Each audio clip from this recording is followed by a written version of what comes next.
بسم اللہ الرحمن الرحیم۔ ناظرین السلام علیکم، میں ہوں آپ کا میزبان صابر شاکر۔ ایک اسلام آباد ہائی کورٹ میں ایک کل کیس تھا اور اس میں کچھ مزید انکشافات ہوئے اور شہری فیضان عثمان کی بازیابی کے بعد ان کی پوری فیملی کا نام ایگزیکٹ کنٹرول لسٹ میں، یعنی کہ سفر کرنے پر پابندی ان پہ لگا دی گئی، پورے خاندان پہ۔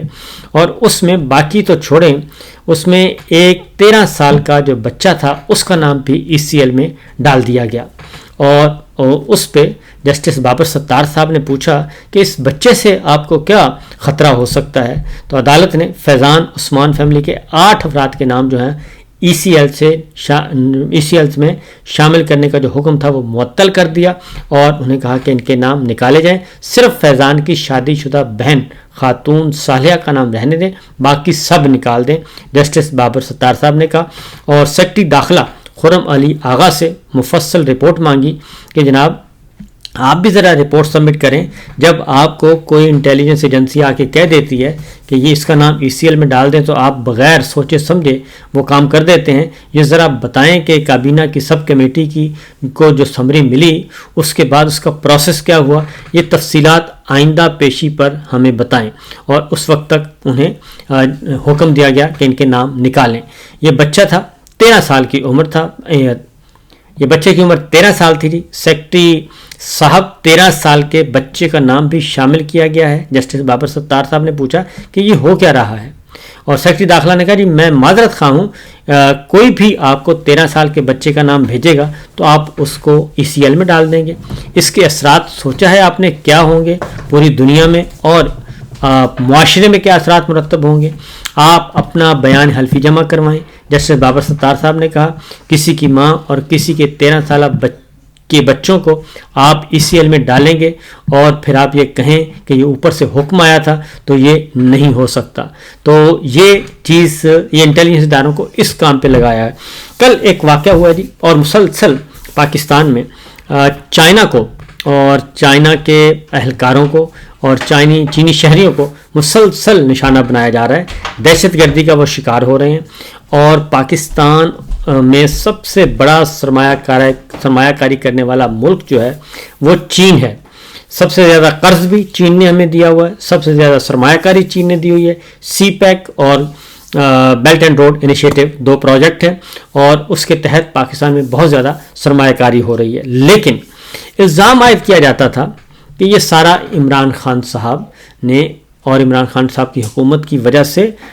پاک چائنا تعلقات بھی متاثر ہو گئے ہیں، پاک امریکہ تعلقات بھی خراب ہو گئے، پاک روس تعلقات بھی خراب ہو گئے، پاک سعودی عرب تعلقات بھی خراب ہو گئے، پاک UAE تعلقات بھی خراب ہو گئے۔ یہ ایک ماحول بنایا ہوا تھا، لیکن حقیقت یہ ہے کہ عمران خان کے جانے کے بعد پتہ چلا جو اس وقت ناجائز حکومت مسلط ہے اور جو جعلی نظام قائم کیا گیا ہے اس دور میں، اور خاص طور پہ 9 اور 10 اپریل رجیم چینج آپریشن سے لے کے آج تک CPEC جو ہے وہ عملاً وہ رکا ہوا ہے اور اس پہ کام نہیں ہو رہا، زبانی جمع خرچ ہو رہا ہے، اور چائنا مسلسل کہہ رہا ہے کہ سیکورٹی کے معاملات کو ایڈریس کریں اور چیزوں کو ٹھیک کریں۔ میرے سامنے خبر ہے، ایک ہے امریکہ کے اخبار کی اور ایسوسیٹڈ پریس کی، اور دوسری خبر ہے چینی میڈیا کیا کہتا ہے، چائنیز میڈیا کیا کہہ رہا ہے۔ کیونکہ چائنیز میڈیا کے بارے میں آپ کو بتا دوں کہ وہ وہی کہتا ہے جو اسٹیٹ کی پالیسی ہوتی ہے، جو ریاست کی پالیسی ہوتی ہے۔ پہلے ذرا کیونکہ ہم یہ کہہ سکتے ہیں کہ امریکہ اور چائنا کی ایک آپس میں ٹسل ہے اور وہ تو پروپیگیٹ کرتے رہتے ہیں اور مغرب اور چائنا کے درمیان معاملات خراب رہتے ہی ہیں، لیکن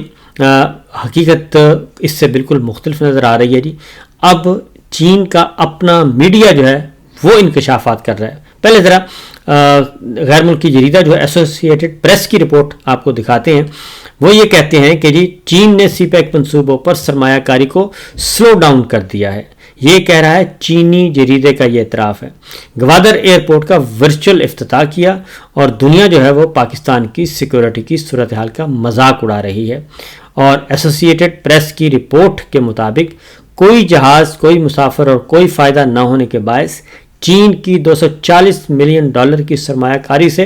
بننے والا پاکستان کا نیا اور سب سے مہنگا گوادر ایئرپورٹ ایک معمہ بن کر رہ گیا ہے۔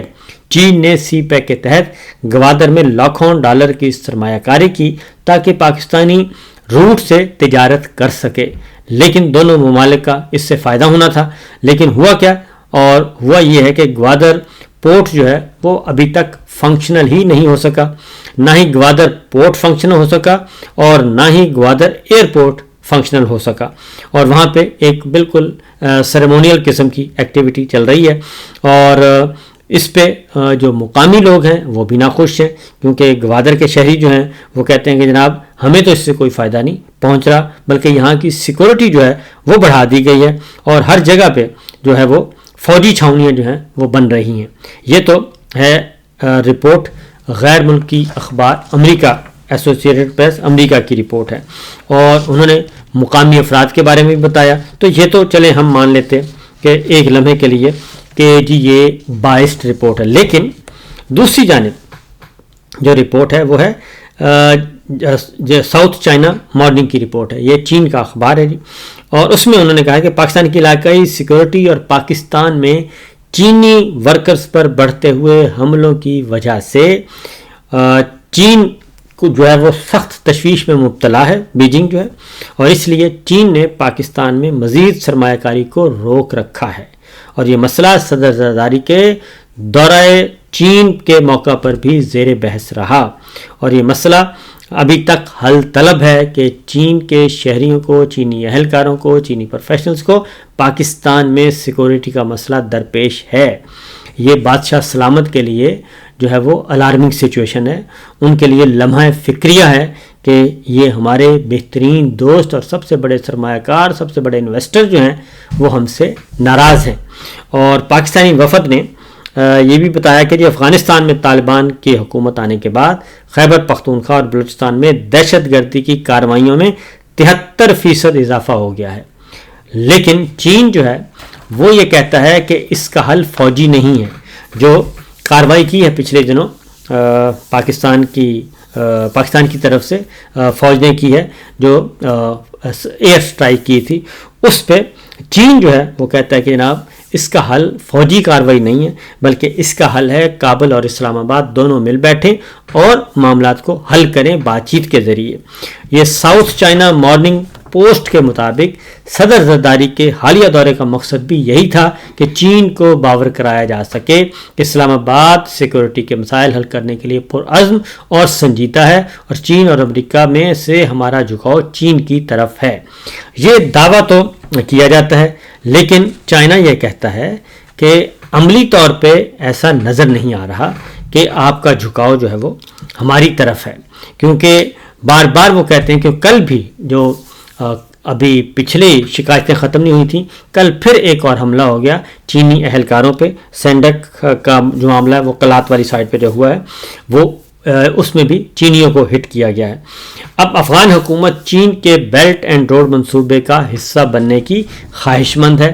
اور افغان حکومت جو ہے اور چین کے ساتھ بات چیت بھی کر رہی ہے۔ دوسری جانب چین بھی تجارتی منصوبوں میں افغانستان کو شراکت دار بنانا چاہتا ہے، اس لیے چین نے یہ پاکستان پر پھر زور دیا ہے کہ کابل کے ساتھ معاملات افہام و تفہیم سے حل کریں، اور افغان حکومت شہباز حکومت کے ساتھ بات چیت کرنے کو تیار نہیں ہے۔ وہ اس لیے تیار نہیں ہے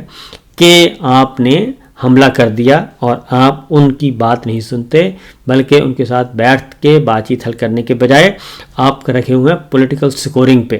تو اس لیے غیر ملکی جریدے کی رپورٹ میں افغان طالبان اور بھارت نئی دہلی میں سفارت خانہ کھولنے کے معاہدے کے بالکل قریب پہنچ چکے ہیں، اور اب امریکہ نے بھی افغان طالبان کے ساتھ کوئی بات چیت کرنی ہو تو وہ ماضی کی طرح براستہ اسلام آباد نہیں بلکہ براستہ نیو دہلی جائے گا۔ تو یہ سچویشن اس وقت ہے چائنا اور پاکستان کے تعلقات کی، کہ چین خود یہ کہہ رہا ہے کہ ہم نے سی پیک پہ کام روک دیا ہے، اور اس کی شکوے شکایت جو ہیں وہ انہوں نے بیان کر دی ہیں۔ اب ایک اور خبر جو ہے اس سے بھی بڑی، یہ کچھ چھوٹی خبر نہیں ہے، یہ غیر معمولی خبر ہے چائنا والی، کیونکہ اگر چائنا ہاتھ کھینچ لیتا ہے، اور چائنا ایک واحد ملک ہے جو کہ پاکستان کی ہر انٹرنیشنل فورم پہ مدد کرتا ہے، اور نہ صرف مدد کرتا ہے، جہاں پاکستان کے مفادات اور سلامتی کو خطرہ ہوتا ہے وہاں پہ چائنا ویٹو بھی کرتا ہے، لیکن چائنا اس وقت ہم سے دور ہو رہا ہے ہماری اپنے کرتوتوں کی وجہ سے۔ تو یہ سچویشن کوئی اچھی نہیں ہے جناب، یہ الارمنگ سچویشن ہے، اور اگر اس کو نہ ایڈریس کیا گیا تو معاملات خراب ہوں گے۔ دوسری جانب بادشاہ سلامت کے لیے اگین بادشاہ سلامت انڈر پریشر ہیں۔ آپ کو معلوم ہے کہ انٹرنیشنل کورٹ میں بھی بادشاہ سلامت کے خلاف کیس فائل ہو چکا ہے جنرل صاحب کے خلاف جی، اور اس میں اسلام آباد کا قتل عام اس کے بارے میں اور بنیادی انسانی حقوق کی پامالی یہ ہوا ہے انٹرنیشنل کورٹ میں، انٹرنیشنل کرمنل کورٹ میں سوئٹزرلینڈ میں۔ دوسری جانب کیس فائل ہوا ہے لندن کورٹ میں جی، اور اس میں اٹارنی جنرل سے کہا گیا ہے، جو آپ کو میں نے بتایا بھی تھا کہ بیرسٹر مائیکل پولیک جو ہیں انہوں نے پریس کانفرنس بھی کی تھی، اور وہ بھی انہوں نے بھی انیشیٹ لے لیا ہے، اور اس سلسلے میں جو پاکستان کا ڈائسپورا ہے پاکستان کا وہ یہ کام کر رہے ہیں۔ تو اسلام آباد کا قتل عام اور بنیادی انسانی حقوق کی پامالی، سیاسی قیدیوں کی جیلوں میں ان کی قید، یہ سارے کے سارے مسائل جو ہیں بادشاہ کے لیے کوئی اچھے نہیں ہیں۔ تو کیوں، اور اسی لیے کل اب آہستہ آہستہ یہ باتیں کی جا رہی ہیں کہ گولی کس نے چلائی۔ تو اب کل علی امین گنڈاپور خیبر پختونخوا کے وزیر اعلیٰ نے ان سے پوچھا گیا کہ جناب آپ کی ملاقات ہوتی ہے آرمی چیف سے تو آپ یہ بتائیں کہ آپ نے ان سے پوچھتے نہیں گولی کیوں چلائی اور گولی کس نے چلائی؟ تو انہوں نے کہا جی میں بالکل پوچھتا ہوں کہ گولی کیوں چلائی اور گولی کس نے چلائی۔ تو آرمی چیف یہ کہتے ہیں کہ یہ گولی جو ہے وہ حکومت نے چلائی ہے، اور 245 آرٹیکل 245 ہے یا 248 ہے، اس کے اکارڈنگلی انہوں نے کہا کہ فوج جو ہے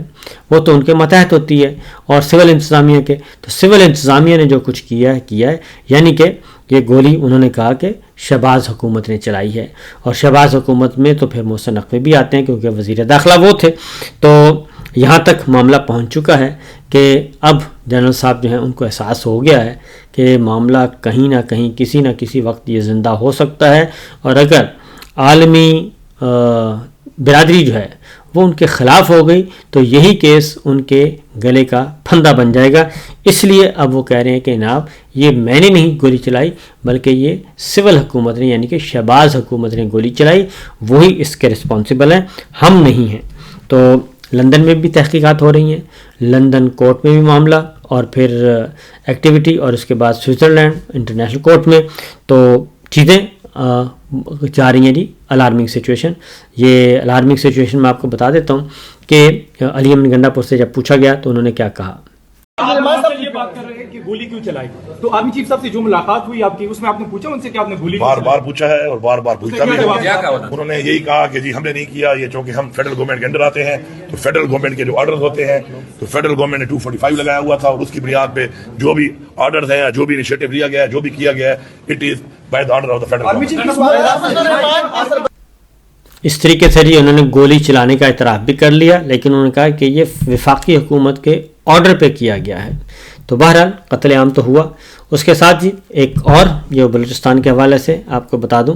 کہ بلوچستان میں ہی معاملات خراب ہو رہے ہیں، اور عمر ایوب کیا کہتے ہیں بلوچستان کے بارے میں ذرا سنیے۔ اس وقت آپ کا بلوچستان کے 7 سے 8 اضلاع خواتین و حضرات، 7 سے 8 اضلاع یونیلیٹرل ڈکلریشن آف انڈیپینڈنس کی طرف ان کا ذہن گیا ہوا ہے۔ میرے منہ میں خاک، یہ میں قومی اسمبلی میں بات کر چکا ہوں، میڈیا پہ بات کر چکا ہوں، بات کرتا ہوں وہ بلیپ ہو جائے، اور آج ابھی بھی مجھے پورا یقین ہے کہ جو میں بات کروں گا یہ یہاں پہ سینسر ہوگی، پر آج حقیقت ہے، اور اس کا نقصان کیا ہوگا خدا نہ خواستہ وہ یہ کرتے ہیں۔ آپ کے جو ایکسٹرنل فورسز اور ممالک بیٹھے ہیں وہ یونائٹڈ نیشنز میں جائیں گے اور کہیں گے کہ جی ریکگنائز کریں، اور آپ کے پاس پریسیڈنٹس موجود ہے، ایسٹ پاکستان موجود ہے، آپ کے پاس ساؤتھ ڈارفور ریجن سوڈان کا موجود ہے، آپ کا ایسٹ ٹیمور موجود ہے، اور خدا نہ خواستہ آپ کے پیس کیپنگ فورسز آئیں گے، کون مقابلہ کرے گا؟ کیسے کریں گے؟ لہذا خدا را ہوش کے ناخن لیں، کہتے ہیں نا اسمیل دا سالٹ، ریالٹی چیک لیں۔ یہاں پہ آپ لوگ یہ سچویشن ہے، اور اب اسی لیے جی 26 اور 27 فروری کو اسلام آباد میں ایک کانفرنس منعقد ہو رہی ہے، اور کانفرنس کا ایجنڈا بھی یہی رکھا گیا ہے اور اس ناجائز حکومت کے خلاف کیا کہتے ہیں اسد قیصر صاحب، سنیے۔ یہاں آپ کے ساتھ یکجہتی کے لیے آئے ہیں اور ہم نے اس موقع پہ ایک کانفرنس ارینج کر رہے ہیں جس میں کوئی بھی ایجنڈا بنا رہے ہیں جو 26 اور 27 کو ہوگا اسلام آباد میں انشاءاللہ، تاکہ اس وقت جو قوم مختلف بحرانوں کا شکار ہے، جو بلوچستان میں واقعہ ہوا ہے، ایک ایم پی ایس سی جو ہے نا بی ایل اے نے تقریباً وہاں کنٹرول حاصل کر دیا ہے۔ یہ کون سا علاقہ ہے؟ بولان سبی بولان، اس میں اور کدھر گئی اسٹیٹ کی ریٹ، یعنی بہت ہی خطرناک حالات ہیں۔ میں سمجھتا ہوں کہ ایک پاکستانی کی حیثیت سے ہمیں اس کے اوپر بڑی تشویش ہے، اور جو پالیسازی ادارے تو نہیں کہوں گا۔ یہ ہے صورتحال جناب، تو انشاءاللہ باقی خبریں اگلے ولاگ میں۔ اجازت دیجیے، اللہ حافظ۔